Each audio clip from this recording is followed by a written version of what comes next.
Salve, gente! Espero que estejam bem. Está no ar mais um episódio do podcast Papo de Trampo. Eu sou André do Amaral e, entre muitas coisas, eu sou educador. Então, esse tema, ele pega muito para mim, no lado afetivo. Sou filho da escola pública, né? Depois sou filho de cursinho popular, de universidade pública. Então, estou bem feliz com o assunto de hoje. A gente tem duas pessoas muito queridas aqui que vão trocar essa ideia. E eu gostei muito do título, inclusive, Educação Abrindo Portas na Quebrada. Então, acho que esse título já aí abre os caminhos também de como vai ser o nosso papo. E a gente vai abrindo caminhos também para falar sobre educação e emancipação na quebrada. É isso mesmo, eu sou a Evelyn, estudante de Ciências da Computação, também trainee, e hoje a gente está recebendo dois convidados muito especiais, muito grandes mesmo, aqui para bater esse papo com a gente sobre educação. Que massa! Antes, eu vou pegar a colinha aqui, porque a gente está com os dados aqui para ajudar também a gente começar esse bate-papo. Então, é um dado do IBGE de 2018, que mostra ali que um jovem que tem ensino superior, ele ganha aproximadamente 2 vezes mais, né, que aquele jovem que conclui o ensino médio. Às vezes, dependendo da área de formação, essa diferença pode chegar a 4 vezes, né? Aí é um dado do IPEA de 2023. Então, né, no momento aí de um debate também sobre a educação e sobre formas de renda e, de certa forma, a educação sendo atacada e como uma forma que não é mais possível de renda, que a escola não tem mais a dizer para essa juventude. Então, eu acho que são dados interessantes aqui também. E aí, agora, com esses dados, a gente vai apresentar as pessoas que estão aqui, né, Evelyn? Muito bem. Galerinha, se vocês acharem que tem algum dado de vocês que não está batendo, vocês podem me corrigir. Mas vamos primeiro com o nosso primeiro convidado, muito especial. É uma honra recebê-lo aqui hoje. Saulo Viana, 26 anos. O cara já é formado em letras pela USP. Sim, isso mesmo, pela USP. Cria do Jardim Ângela, Zona Sul de São Paulo. Ex-aluno do cursinho popular Rede Ubuntu. Hoje atua como coordenador e professor nesse projeto. Também... Gente, esse é excelente, maravilhoso. Pesquisem, se vocês puderem, porque ele também é educador no Perifluentes, escola de idiomas para periferia. Ali no Centro de Ana Dias, que pesquisa as memórias do Jardim Ângela, da região. E agora, vamos lá. Saulo, conta pra gente como foi esse ingresso em uma das maiores faculdades que a gente tem aqui hoje, na USP. Bom, primeiramente agradecer de coração o convite que vocês fizeram aqui pra gente, né? Uma honra poder estar aqui nessa estrutura, né? Você viu isso aqui? Microfone. Eu até travei pra apresentar ele, é muito. Eu ia falar que a gente não tem nem roupa, mas a gente tá combinando as roupas. Então a gente tem roupa sim pra estar aqui agora. Não, é isso. Desculpem um pouco o nervosismo aí, mas acho que vai ficando mais fluido aí o papo conforme a gente for desenrolando a ideia aqui, né? Bom, acho que o ingresso na universidade pública, né, na USP, acho que pra gente que vem de periferia, acho que sempre começa com a informação, né? Ou, no nosso caso, com a falta de informação. Então, acho que o primeiro elemento, assim, é uma questão física mesmo, né? Que a gente passa, que a gente vê nos lugares que estão perto da gente, não é uma universidade. Né? Onde eu moro, na região do Jardim Ângela mesmo, a gente não tem. No distrito inteiro do Jardim Ângela, que é o segundo mais populoso de toda a cidade de São Paulo, não existe uma universidade, nem pública nem particular. Caraca, não sabia desse dado. Então, se a gente expande esse dado para a região ainda, Capão Redondo, né, Jardim São Luís, você vai ter uma faculdade privada, você vai ter a FATEC, ou seja, é um distrito muito populoso que não é assistido, né, nesse caso, do ensino superior público gratuito de qualidade, mesmo privado, já não é assistido, quem dirá o público, né? Então, acho que passa por isso, a gente começa a olhar aquilo que está mais perto da gente e começa a ter uma perspectiva, geralmente, né, a princípio do que está mais perto com a gente. E teve um outro elemento, além disso, né, que minha mãe é empregada doméstica até hoje e há muitos anos ela trabalha na casa de um professor da USP. Então, a visão que eu tinha da USP era de que era uma universidade para os patrões da minha mãe.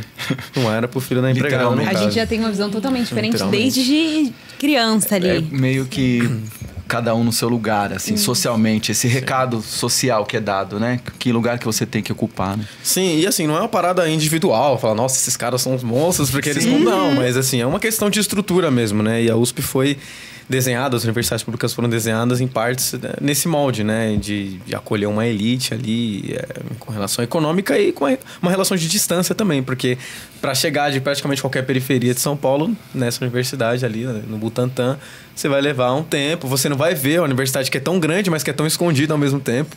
Então, o primeiro passo, acho que passa por você quebrar a primeira barreira da informação. E aí isso foi feito na escola pública, né? Com professores que a gente sempre lembra que tem aquele carinho, que é aquele professor que faz um trampo que não é, digamos assim, um trampo institucionalizado. É um trampo que é, às vezes, de formiguinha que ele faz ali, um trampo individual, porque ele teve uma experiência ali e ele consegue passar isso. Mas muitos professores foram por outros caminhos, tá tudo bem, saca? Sim. Porque não tem a ver individualmente, né? Novamente com um professor, mas tem a ver com como a escola prepara, digamos assim, especialmente a escola pública, esses jovens que estão acessando ali para os caminhos com o vestibular. Então, depois dessa quebra, né? Aí a gente tem todo o processo de motivação dos professores, a gente começa a entender a importância disso. O cursinho popular, né, da Rede Ubuntu, que eu participo, né? Fui ex-aluno. É o que acho que me abriu mais os olhos, assim, sobre a importância de acessar esse espaço e aí a gente foi sofrendo, enfim. Muitas caminhadas que acho que a gente vai descobrindo, mas saber algumas delas. A gente vai contando hoje. E aí, vamos trazer aqui também, para somar nesse papo, a nossa convidada. Tô aqui também com uma mini biografia aqui, se você quiser acrescentar depois você pode falar. Mariana Jardim, tem 21 anos, mora no Grajaú, na zona sul de São Paulo. Está no último ano de Ciências Econômicas pela Faculdade Anhembi Morumbi e atualmente é especialista em investimentos pela Ambima. Falei certo? Isso. E trabalha no Banco Santander. Mari é apaixonada por economia e pelo mercado financeiro. Seja muito bem-vinda, Mari. Prazer, conta pra gente um pouco desse processo. Assim. O meu processo para entrar na faculdade também foi um pouco caótico. Eu também estudei em escola pública, estudei numa escola estadual e nesse meio tempo sempre veio a cobrança de fazer uma faculdade. Só que eu não sabia onde eu queria estar, não sabia que curso eu queria fazer, não sabia como entrar numa faculdade e isso contou muito porque foi num período de pandemia. E esse período de pandemia foi logo no meu último ano, que eu acredito que é o ano essencial, que a gente precisa mais dos nossos professores, contar com o apoio, entender como funciona todos os processos para ingressar numa faculdade. E eu senti muita falta disso. E eu entendo que esse processo também não foi culpa dos professores, porque a gente também não tinha nenhum suporte. Ninguém imaginava como seria a pandemia, né? Então, no meu terceiro ano de do ensino médio, eu não tinha aula nenhuma, eu só tinha um professor que se disponibilizou, que seria o meu professor de história, o professor Jair, sou muito grata, porque ele forçou todo mundo, assim, eu tinha uma aula durante a semana e era minha aula de história, então ele forçava, gente, mesmo, vamos fazer o Enem, vamos fazer a FUVEST, vamos, mesmo que seja difícil, provavelmente vocês acham que não vão tirar uma nota boa, mas é importante tentar. E foi o que realmente aconteceu, graças ao incentivo dele, eu fiz o Enem, já tinha feito algumas vezes, mas eu estava muito desanimada, porque, querendo ou não, eu me comparava com as outras pessoas, eu falei assim, poxa, tem tantas outras pessoas que têm um incentivo em casa, têm um suporte da escola, conseguem desenrolar, sabe, literalmente. E aí eu fiz o Enem totalmente desacreditada e nesse meio tempo eu também trabalhava, eu era uma jovem aprendiz. Então, na minha cabeça era claro, eu ia entrar numa faculdade particular, eu ia ter que me manter, mas eu tinha muita vontade de mudar a minha realidade. Então, esse sempre foi o meu objetivo. E aí, surpreendentemente, eu tirei uma nota boa no Enem. Olha só. Não foi... Eu sou humilde, digo evidentemente. Não, mas não foi assim tão boa, né? Porque eu não consegui uma faculdade pública, mas eu acredito que eu me superei, porque as minhas expectativas eram super baixas, né? E aí consegui uma bolsa na faculdade de 80%, querendo ou não, a minha mensalidade ficaria por volta de R$50, tipo, é um valor relativamente baixo. E eu tinha um trabalho, estava bem tranquila, só tinha que achar o curso. Só que nesse meio tempo acabou o meu período de jovem aprendiz, eu fiquei desempregada e os meus pais não tinham. É difícil falar, mas os meus pais não tinham R$50 para pagar a minha mensalidade da faculdade. Então, eu fiquei um ano, eu abri a mão do meu sonho e aí eu acabei descobrindo o que eu realmente queria fazer, que era a economia. Então, eu decidi, eu vou correr atrás de alguma forma. E aí, nesse meio tempo, eu fiquei procurando emprego, só que já é difícil para um jovem que não tem qualificação, não tem formação, e ainda num período de pandemia, onde profissionais fortíssimos do mercado também estavam competindo junto com você. Então, foi um período muito difícil.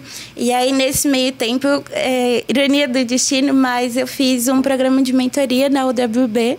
E isso me ajudou bastante. Nem foi a gente que puxou não foi, aqui tá vendo? Não foi. a corda pro nosso lado. A Mari que tá falando. E esse processo foi muito importante, porque trabalhou diversas coisas que eu nunca parei para pensar, sabe? Principalmente do autoconhecimento. Eu fiz a minha mentoria com a Crislane, da P&G. Não sei se ela vai ver, mas eu espero muito Mari tá que cheia ela de homenagens. veja. Qual que é o nome do professor? Que eu não peguei o professor de história. Professor Jair. Jair, fica aí a homenagem. Fez pra ela você fazer o Enem. e para os professores da escola pública aí, Sim, né, resistentes sim. aí na ponta. E aí, graças a esse programa de mentoria, eu consegui arrumar um trabalho.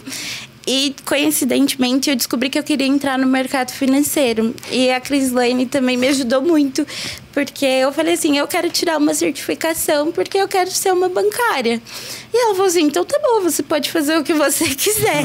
Vai e lá, aí, eu acredito em você. E aí, graças à UWB também, a gente recebeu um valor que seria para alimentação.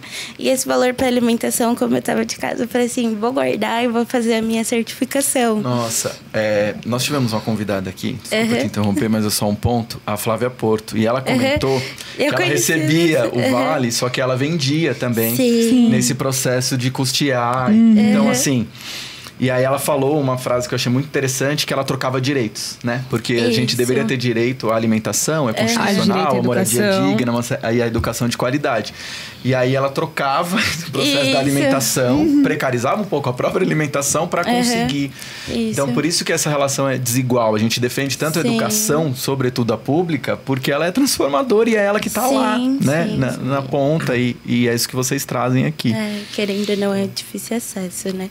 E aí, nesse período, eu guardei o meu dinheirinho para fazer a minha certificação, que é a CPA 20, que é a da Ambima, né? São níveis. É a CPA 20, que é a pessoa que inicia, a 10, desculpa.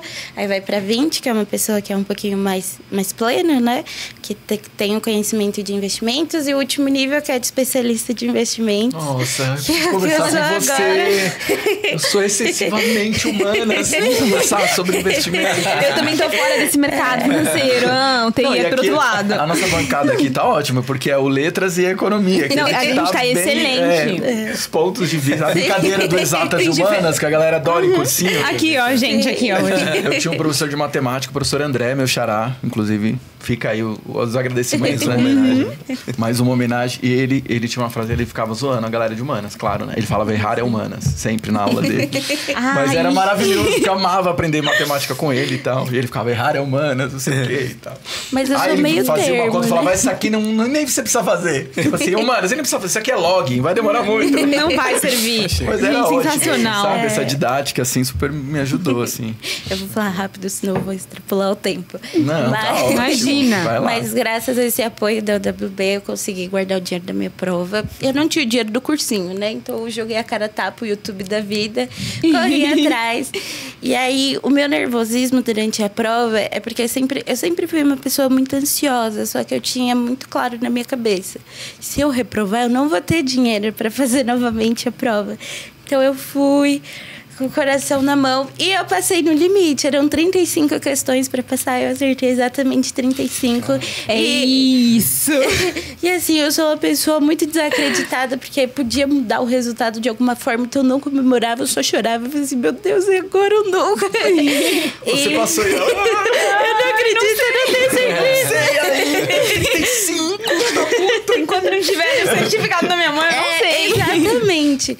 E aí, nesse meio tempo, eu consegui um trabalho. E graças a esse trabalho, eu consegui entrar na minha faculdade, porque eu ia ter o dinheiro para pagar. E foi muito bom, mas também veio um desafio, porque não era a minha área. Eu entrei, acho que todo mundo deve conhecer, trabalhei no Nubank, eu era jovem aprendiz lá. E aí, eles têm o objetivo de de mostrar várias áreas pra gente desenvolver, né? E a minha área era audiovisual. É até estranho falar num podcast que eu não gostava de audiovisual. Gente! Ai, assim? Isso, né? Obrigada. Vocês aí não estão vendo, mas a gente tá vendo aqui a galera que trabalha nos bastidores. Todo assim, mundo chorando. Gente, a desolação. Gente! Como assim? O Dan tá ali, ó, ele vai chorar, gente. Gente, que é isso? Como assim alguém não gosta do audiovisual? Dan, tá tudo bem, tá? São ótimos jovens. Mas é que assim, deixa eu melhorar minha frase. Vamos lá. Era uma área muito divertida, era uma coisa assim, era outro mundo, outra realidade. Só que eu não sentia que era o meu lugar. E aí, eu ficava com aquela síndrome, será que eu tô sendo ingrata? Porque tem várias pessoas que gostariam de estar no meu lugar e eu tô insatisfeita. E eu ficava escutando Raul Seixas, eu não sei, tem uma música muito boa dele. Que Tente ele... outra vez? Não. Não, ele acho que é Tolo de Ouro. Ouro de Tolo. Ouro de Tolo. Você tá vendo, né? Como eu sou boa. Maravilhoso. Mas eu escutava aquela música toda depressiva. Eu falei assim, meu Deus, eu não consigo valorizar nada que eu tenho. Só que aí eu usei essa angústia como combustível. Então eu parei pra pensar, eu vou conseguir ir pra minha área. E aí foi que eu fui desenvolvendo cada vez mais. Consegui uma oportunidade de fazer estágio na minha área, que é no Banco Santander. E quando eu realmente comecei a trabalhar com aquilo que eu gostava, foi um foguete, assim, ó. E aí eu entrei lá, tirei várias outras certificações, me tornei especialista em investimentos. Fui efetivada lá com 6 meses, porque era realmente aquilo que eu queria. Consegui ser super estagiária lá, agora eu já estou há quase 2 anos. Já sou analista lá e para mim, o céu não tem limite. Agora que eu vou finalizar a minha faculdade, eu acho que eu não vou parar nunca, sabe? Porque quando você faz aquilo que você realmente gosta, não é um trabalho, né? É o meu dia a dia, a minha vida. Eu fico muito feliz. Muito, muito bom. Nossa, excelente, é isso. Brincadeira. Vamos continuar aqui, porque agora falando um pouco do Saulo, e dessa camiseta linda que ele tá vestindo, os nossos ouvintes poderão assistir os outros episódios daquela que faz a própria propaganda. Mas conta mais sobre você e de onde surgiu a rede, o apoio que tá tendo, a educação popular. A frase da nossa camiseta que tá me ajudando. Sugestiva. Vamos lá. De onde veio, de onde vem, o que é, o que come? Então, eu acho que a primeira coisa que é bom dizer é que a Rede Ubuntu não é o primeiro cursinho popular que existe no Brasil, não vai ser o último, a gente não inventou a roda, acho que a gente, inclusive, reivindica que outros movimentos que vieram antes da gente tem um apreço, um sentimento de gratidão, porque foram pessoas que lutaram, movimentos que lutaram antes da gente chegar, obviamente, né? Então, foram movimentos que participaram da luta pelas cotas, né, que mudou a situação do ensino superior no Brasil e que hoje tem setores, né, que estão brigando com isso. A gente sabe contra quem está brigando, muitas vezes é contra a gente mesmo, né? E então existiam outros movimentos antes e a Rede Ubuntu ela surge em 2014, mais ou menos, e ela surge assim de um olhar, de certa forma, pensado nacionalmente, mas especialmente no território ali, né? Porque acho que dialoga com o que eu comentei no começo, né? Tipo, pô, não tem uma universidade aqui. Os professores das escolas públicas ali estavam olhando a situação e falavam, mano, pra onde tá indo a nossa juventude, sabe? Para uma região que nos anos 90 foi considerada a mais violenta do mundo pela ONU, em 96, né? Existe essa história, essa mancha também, na história do Jardim Ângela. Então, e se ficou pensando isso quase 20 anos depois. Para onde que tá indo essa juventude? Para as universidades que não tá indo. Eu sou professor de escola pública, né? Se falava na época e não tô vendo isso. Então, professores de escola pública, de movimentos, como movimentos de pessoas da Santos Mártires, por exemplo, que acolheram a gente, né? No caso, e criaram esse cursinho. Eu fui aluno das primeiras 2 turmas, né? Lá. E a gente tá aí há 10 anos, né? Praticamente, transformando vidas aí, com muito trampo. Que esse ponto do cursinho é muito interessante, porque quando eu comecei a graduação, e foi recente agora, tem uns 3 anos, vai no máximo. Sempre quando eu escutava falar de cursinho, eu sempre achei que era muito caro. E eu falava, não quero, eu já vou ter que pagar caro na minha faculdade, porque eu já sei que eu não vou passar numa pública. Esse cursinho aqui não tá valendo. Não tá rolando. E aí, hoje, vendo o Saulo falar e contar um pouco da história dele, e você fala assim, poxa, o cara estudou na USP, veio do Jardim Ângela, tem alguma história aí que não tá batendo, não contaram pra mim na minha época. E a Marina, ela vem aqui e ela fala assim, gente, hoje eu sou analista. Fica, oi? Desculpa, não entendi. Fala de novo, eu repetir. Então, essa parte, gente, a educação, ela tá transformando bastante. Quanto transformam vocês, eu acho muito interessante. Mas eu vou passar a fala pro nosso educador aqui, porque ele tem muito mais a contribuir nessa parte da educação do que o time do lado de cá. Não, eu fico pensando muito na fala de vocês sobre essa construção de imaginário também, né? O Saulo falou desse lance do jovem, né? Ali da década de 90, Sobrevivendo no Inferno, do Racionais MCs, que é um clássico que aborda um pouco, né, essa relação da Zona Sul, quando era um ambiente mais violento e ao mesmo tempo, com um discurso super emancipador e fortalecimento, né, do rap, do movimento hip hop, do movimento de cursinho popular. E você falou do acesso, né? Mas acho que essa construção do imaginário também se constrói para que o jovem entenda que aquilo não é para ele, o jovem periférico, de alguma forma. E eu acho que talvez um desafio aí foi esse movimento de resistência da educação popular, da educação pública e o cursinho popular, assim, o cursinho... E é isso, porque a imagem que a gente tem da USP... é que do jovem periférico é que não é pra ele. Não vou assim. chegar lá, não tá no meu lugar. Aquele lugar ali não me pertence. Sim. Eu fiz, hoje tá um dia de memória, assim, eu fiz letras na USP, né? E eu fiz por conta do cursinho popular. E uma professora que era professora de redação, Érica Salatini, se você estiver ouvindo, mais uma homenagem, professora de redação da escola lá em Guanazes. Eu fazia no Hiroshima, que é uma escola estadual ali na Zona Leste, o ensino médio de manhã, no 3º ano, e à tarde eu fazia o cursinho. E aí ela perguntou pra gente, pô, vocês vão prestar, entre outras provas, a FUVEST. Vocês já entraram lá na cidade universitária, que você falou de localização? A galera é de São Paulo, assim, extremo leste. Eu não lembro quem tinha ido, assim. Se alguém levantou a mão, acho que não. E aí ela pegou uma coisa fora do cursinho, ela marcou num sábado, assim, metrô, ônibus e tal, e a gente entrou, assim. Aí quando eu entrei, eu falei, que lugar é esse? Dentro dessa cidade que eu moro. Desculpa, não tô entendendo. Anos, velho. Que é isso aqui? Não uma conheço. galera falando, eu fui ela levou a gente no bandejão. E eu falei, mano, cheio de mato, né? Lugar diferente. Tipo um parque. E você tá estudando aqui? Nunca me falaram. E aí, retomando essa coisa o acesso não é só o gratuito, é a construção de imaginário, de pertencimento, né? E eu acho que aí quando o jovem acessa, né? As juventudes negras, as juventudes periféricas, né? Jovens indígenas, acessando esse espaço, eles estão trazendo também outros recados ali, né? Sim. Os corpos deles já estão cavando outros espaços. Você falou da USP, ela é totalmente um projeto elitizado, né? Feito para isso, né?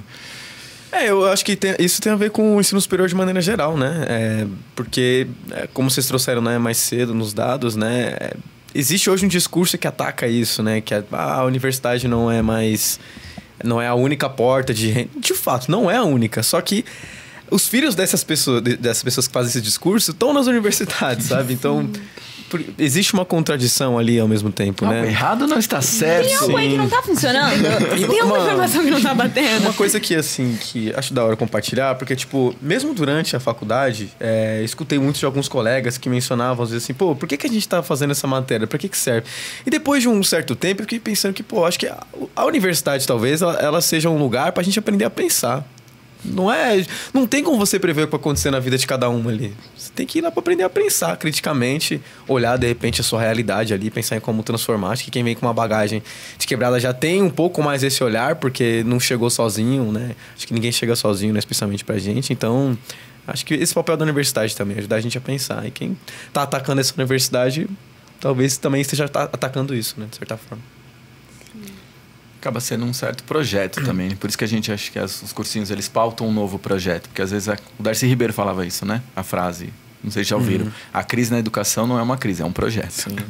É interessante para alguém que ela esteja, sobretudo a educação pública, que ela esteja em crise, né? Então, alguém vai se beneficiar disso. Exato. E aí aquele jovem não vai nem disputar a vaga, assim, sabe? Esse jovem periférico, ele vai...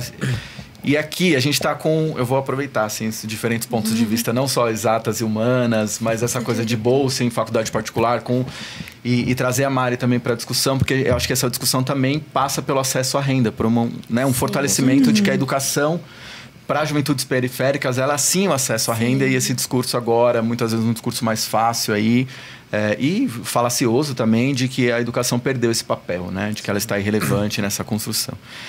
Mari, você entrou aí no lance da economia. E aí você falou, pô, aí eu saquei. E é muito legal porque a gente brincou do lance do audiovisual, mas o audiovisual é lindo, mas não era pra você.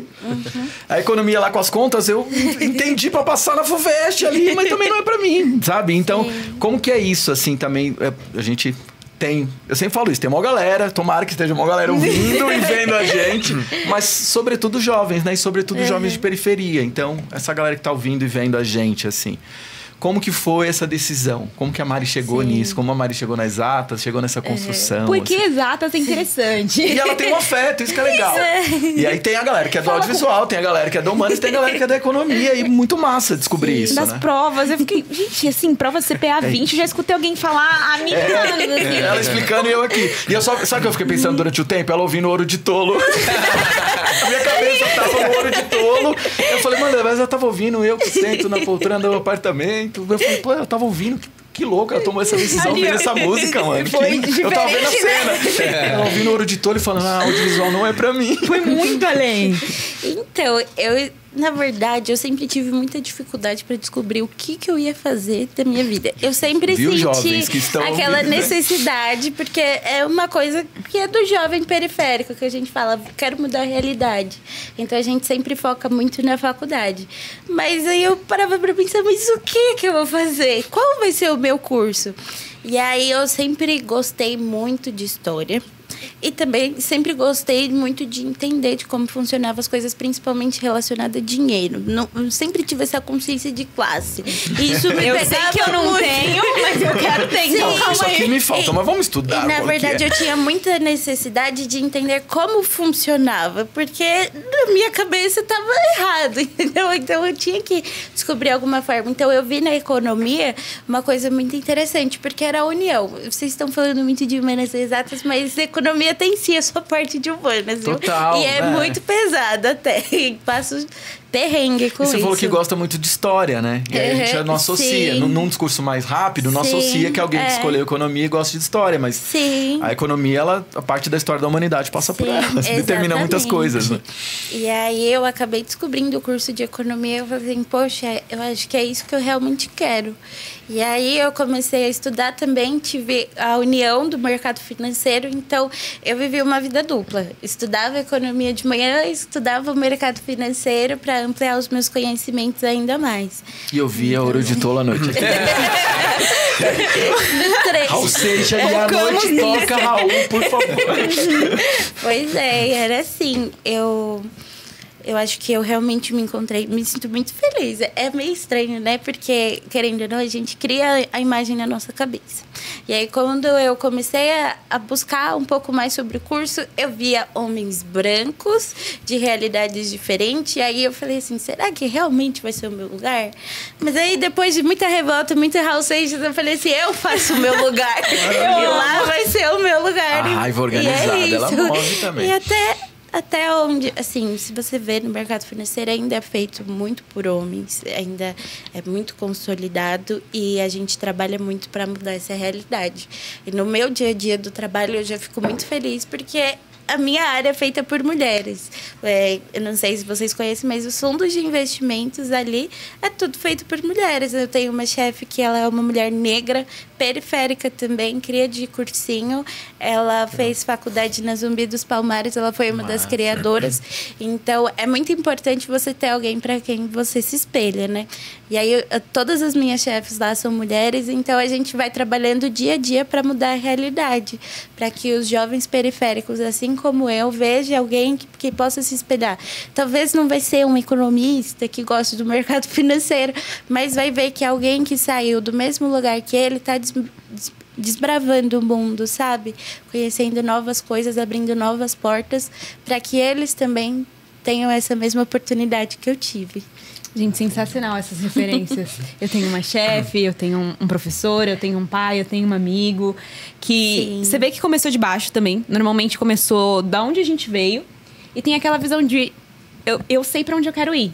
Eu quero ir pra onde ele tá. Eu quero passar pelo que ele passou. Sim. Eu quero estar ali. Então, essas referências que vocês trazem é muito boas, assim.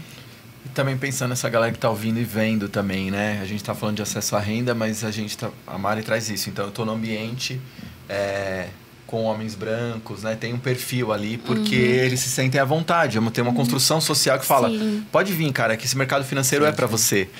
talvez não sejam. Mas agora você se torna uma referência, assim como sua chefe foi para você, e tem outras pessoas lá. Opa, é pra gente também. A gente tem que entender investimento, a gente tem que entender o caminho do dinheiro. Por que teve essa construção também que não é pra gente, né? Aí cai o Saulo começou a fala dele falando de acesso e começou falando de informação. E aí a gente fala de distâncias, né? É distante, você falou do Jardim Ângela ali não ter uma faculdade ali e ser uma área totalmente populosa. E é distante, mas está distante também em outros lugares, simbólicos também, né? Tinha construído uma distância aí, né? É gratuito, a universidade pública é gratuita, é legal, mas e aí o vestibular, essa porta de entrada antes, né?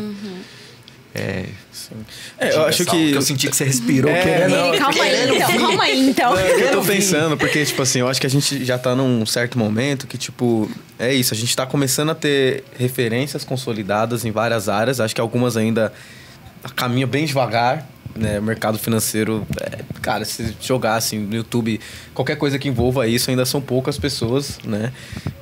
Que seja diferente desse perfil, né? Mas eu acho que um diferencial que eu acho que é importante que a gente se provoque, uma galera que tá pensando em entrar na universidade ou mesmo no mercado de trabalho, quando chegar lá, não se isola lá, sabe? Volta para trazer outras pessoas também, porque senão vira o favelado venceu, mas a favela não, né? Que é um discurso que já vamos escutar. Pega isso aí. Nossa, foi importante.